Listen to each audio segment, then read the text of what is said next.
You did a perfect job last night.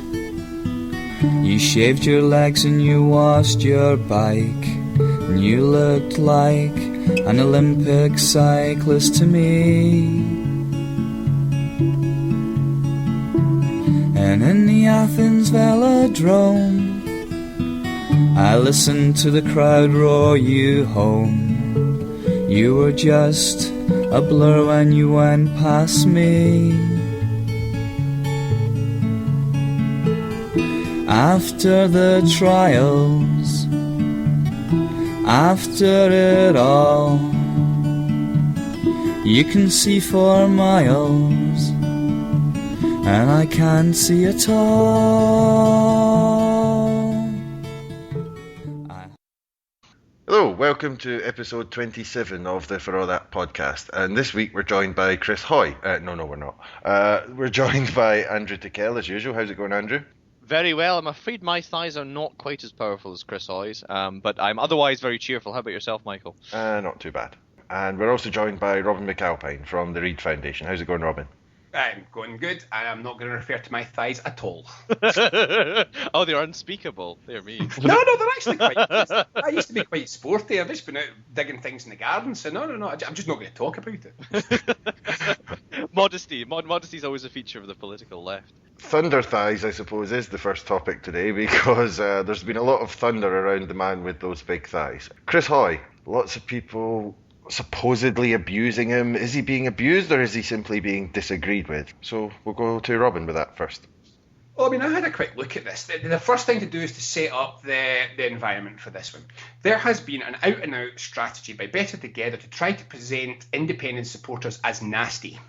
Now, I was speaking to a Scotsman journalist who's not desperately friendly to the Yes campaign, but not unfair. And in the conversation, he said to me, I think this is a mistake. I think Better Together's attempt to pretend that independent supporters are all nasty and horrible is a mistake. And as he put it, his next door neighbours were nationalists, and they're quite nice.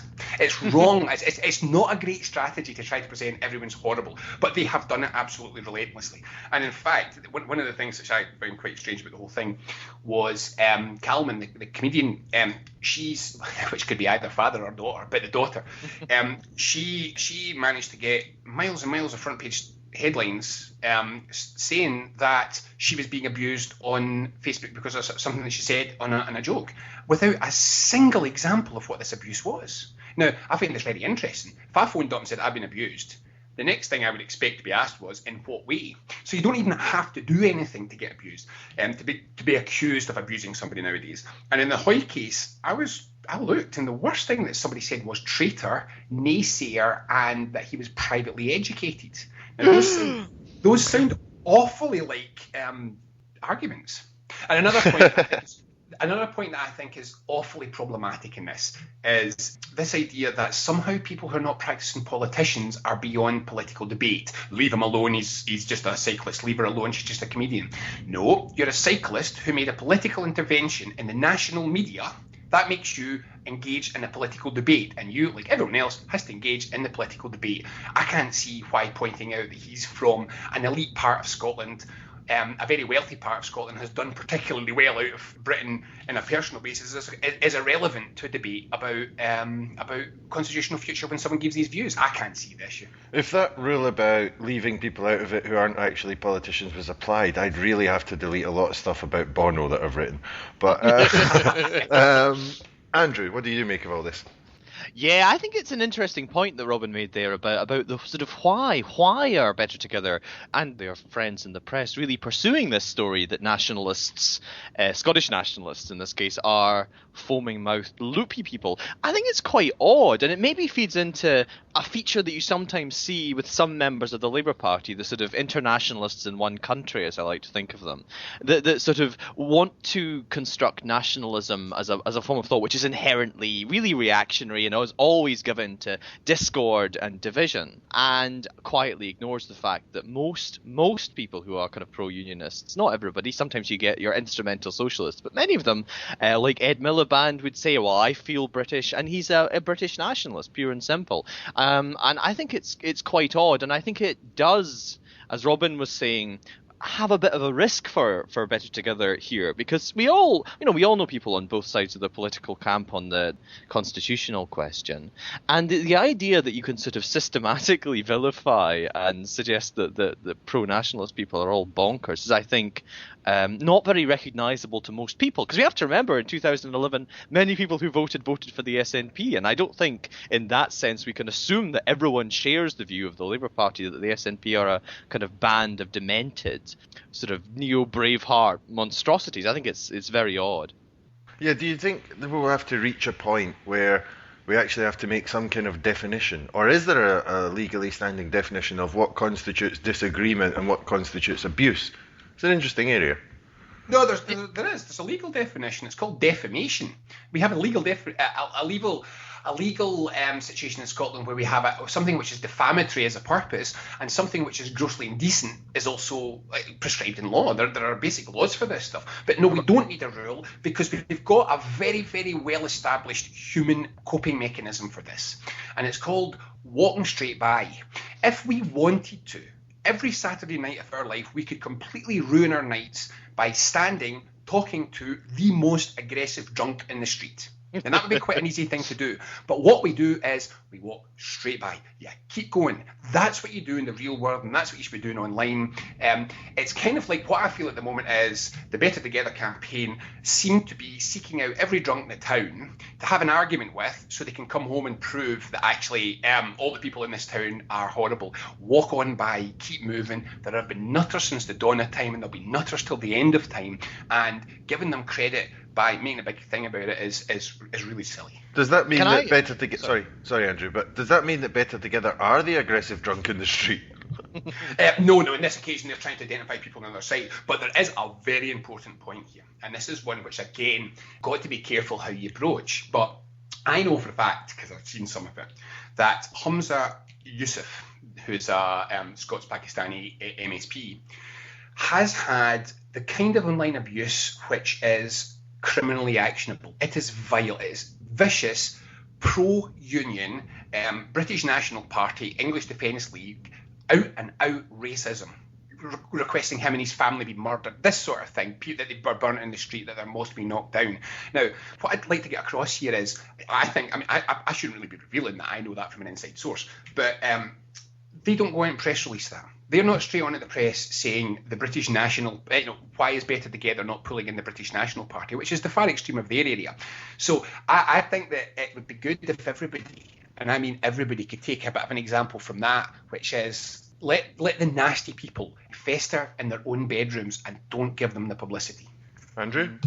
Yeah, I was just going to go back to something that Robin said that I thought was interesting, which was about the image of Chris Hoy as a sort of apolitical character. And actually, the irony, I suppose, about using people like Chris Hoy, who are able to sort of say, well, I'm not just a politician, I'm just an ordinary bicyclist, or you name it, is that actually this depoliticization is quite an effective political strategy, isn't it? Because if you are, say, a parliamentarian, you're going to feel as if you can be fairly vile and combative with a fellow parliamentarian, but by deploying these sort of national figures who aren't necessarily comfortable in the political domain, it's a good way of doing your politics without being able to be criticised from a kind of pro-union point of view.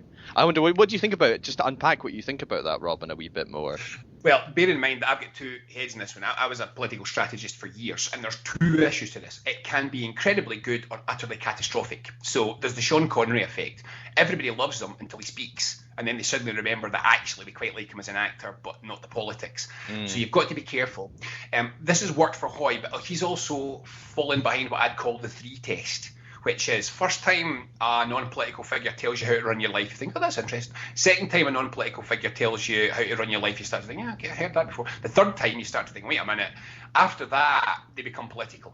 So you only get to be apolitical a couple of times. If you deploy it well, it can be quite useful. But I wouldn't overestimate this impact, to be honest, because people, it's a funny business. People say they don't believe politicians, but when it comes to talking about politics, they believe them more than they believe punters, which could be whatever kind of celebrity it is. So it is a useful technique, and what a lot of people won't remember before my time, but my family would remind anyone, in the run-up to the 1979 devolution referendum in Scotland, every single day, for the 4 weeks of the campaign, the Daily Express put another Scottish celebrity on its front page saying, "Vote against devolution."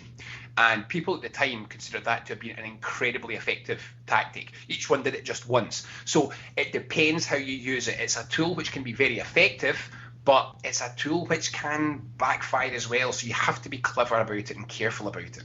It's an interesting question. Why have no sportsmen come out on the yes side? Or I haven't noticed. They absolutely have. I mean, Karen Polwarth, who's in her field, she's every bit as successful as Chris Hoy. So she's come out and said some very interesting and very positive things about independence. And the problem is at the moment, it's again, this is a media run. But I meant sportsmen specifically. Oh, sports. Yeah, okay. But then again, how many have come out against? It's really just Chris Hoy. I mean, the sports haven't really engaged in this. We are talking about one person who has presumably, I would guess, fairly strong political views who's been engaged in this. On the sports side and the other side, I mean, I think there'll be a number of people who will be perfectly supportive, but it's this question. There's a difference between believing in something and believing in it strongly enough that you're actually going to phone up a newspaper and make a thing about it. And that's what I don't think that the yes side's got, is really active pro-yes sports people. Certainly not that they're deploying so far. Andrew, you're a big fan of sport, and I wonder if, some Scottish footballer or something came out and said he was pro-yes, would you be inclined to support and retweet and publicise that fact, or would it just pass you by? Well, I mean, yes, you're quite right. I'm a great enthusiast for all forms of sport. It's a harrowing legacy of my failing body in primary school, in which I was sort of lumbering dyspraxic hippo, and therefore it sort of scarred me forever when it comes to the old proverbial sport. I mean, I'm not very big on the sort of celebrity things that Robin was referencing, because largely, with the best will in the world, people don't really know what the hell they're talking about. I mean, actors are actors. Actors are good at projecting emotion, learning their scripts. They're very talented people, but I'm not entirely interested in what an actor or a footballer, for that matter, thinks about the state beyond what I think about it, what you think about it, what Robin thinks about it. So no, I wouldn't really. I don't really like this image of the celebrity endorsement strategy at all. How do I move this from Chris Hoy to corporation tax? That's a good. Well, presumably Chris Hoy will have been doing quite. I mean, Chris Hoy may even well have a little limited liability partnership via which he manages his income. So I wonder if Salmon's corporation tax cut might actually make him rethink. Perhaps he could save 3% on his generous advertising earnings if he stays in independent Scotland and Salmon gets his way. He's almost royalty now. He's Sir Chris Hoy as well, so I think he probably gets tax breaks that way as well. But will he still be allowed to be this is a fairly sidey point, but what happens to all the peers when we break up? Because as far as I know, they're not allowed you can't be a peer in Westminster, in the Westminster system, if you're not a national. So if all the Scottish sirs become non-nationals, what happens? We're going to have this terrible fear that we're going to be lumbered in Scotland with 50 versions of Jack McConnell, who are all and Lord Foulkes and the likes, who are all former members of the House of Lords and don't have anything to do anymore, so they'll come up here, kind of cluttering the place up. So I don't know what happens. Does he remain? Does he still become is he still a sir afterwards? Will he stay in Scotland afterwards? These are questions that one doesn't know the answer to. Well, I think in seriousness, that does explain the opposition to independence of some of these people. They're on a certain gravy train there, but it doesn't explain George Foulkes, because nothing explains George Foulkes. like if you had Einstein, Newton, Stephen Hawking in a room, you still couldn't explain George Foulkes.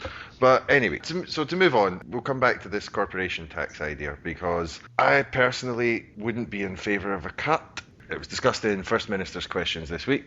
It's not necessarily the most progressive move for a party that's putting itself forward as a kind of socio-democratic party, at least on one side, with some of the things that Nicola Sturgeon says. Andrew, how do you feel about it? Would you like to see The first thing done in independent Scotland is a corporation tax cut. Well, as a large-scale plutocrat myself, I'm sure I'd like my mills to run more cheaply. Well, I mean, my view, I'm open to be persuasion in both directions on this particular topic. I'm in favour of achieving the maximum level of tax take from corporations, and I think it's counterintuitive to think that lowering that level of taxation is likely to enhance the level of tax take.